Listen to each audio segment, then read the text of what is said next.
Here you can see a road, and on both the sides of the road there are street lights. So using this situation, let's see what we come up with.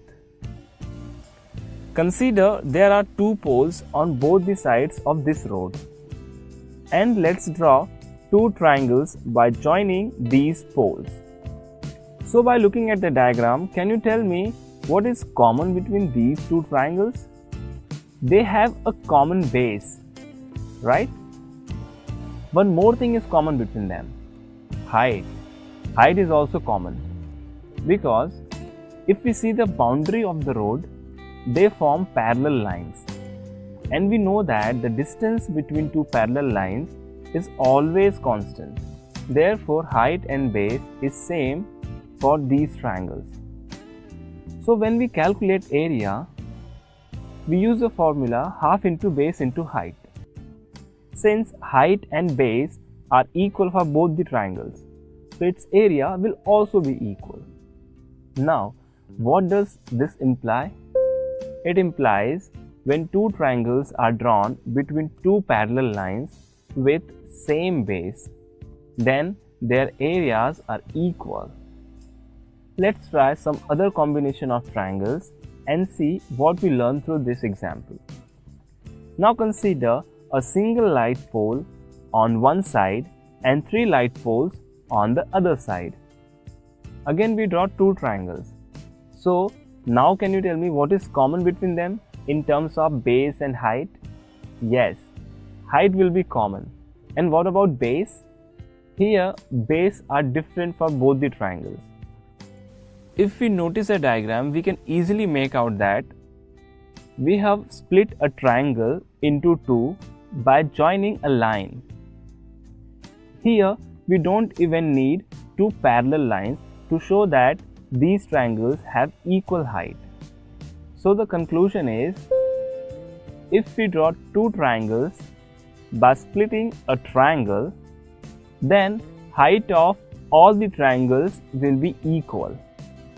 And when we find the area of these triangles, area will not be equal, but ratio of their areas will be equal to ratio of their bases.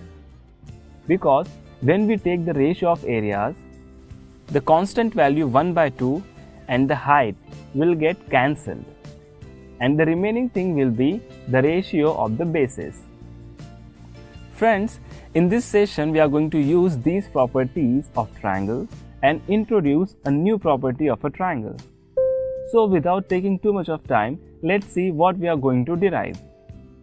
We are going to prove that if a line is drawn parallel to one of the sides of a triangle to intersect the other two sides in distinct points, the other two sides are divided in the same ratio. Friends, we can prove this statement by using two properties which we discussed earlier in just 3 simple steps. So we'll start with our first step.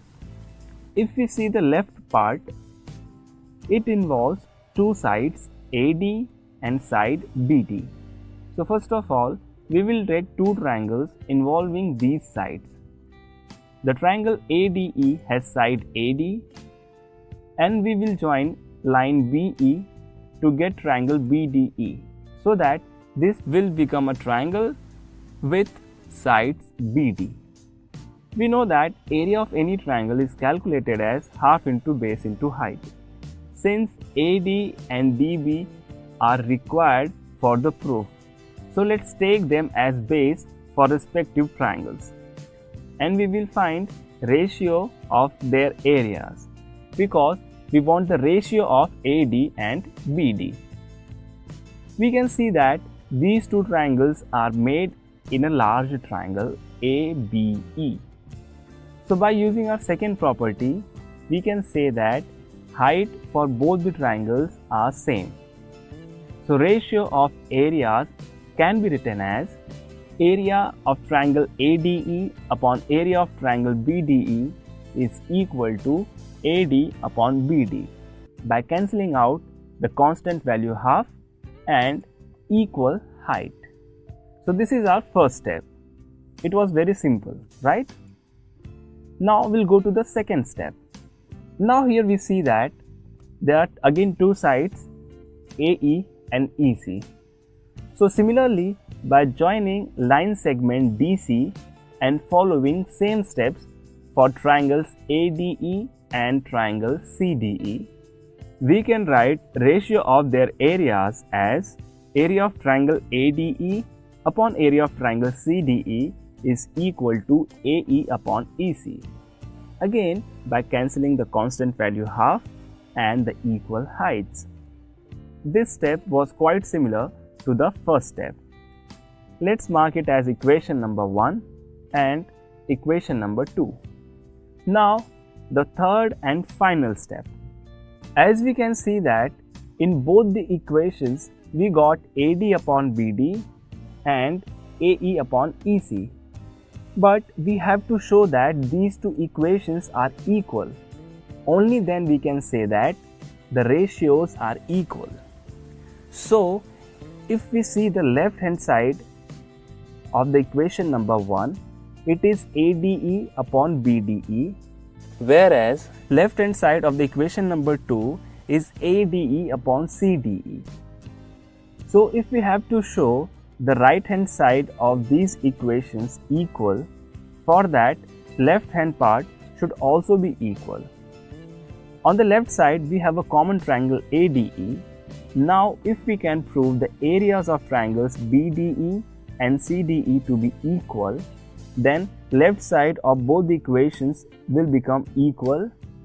So right hand side will also be equal. Means ratio will be equal.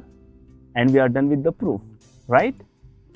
So guys, let's focus on the triangle BDE and triangle CDE. Now, by looking at the diagram and applying some logic, we will be able to figure out that these two triangles have equal areas by using our first property of the triangle. We can see that for triangle BDE, if we consider DE as base, and for triangle CDE, again let's consider base as DE only. So DE is base for both the triangles, and these triangles are drawn in two parallel lines. Those lines are DE and BC. That means height of these two triangles are equal, which implies areas will also be equal. That means area of triangle BDE is equal to area of triangle CDE. If areas of these two triangles are equal, means left hand side of the equation number 1 and the equation number 2 are also equal, right? This was our third step. So from equation number 1, 2 and 3, we can say that ratio AD upon DB is equal to AE upon EC. And the third property which we learn in this session is, if a line is drawn parallel to one of the sides of a triangle to intersect the other two sides in distinct point, then other two sides are divided in the same ratio. This statement is called as basic proportionality theorem.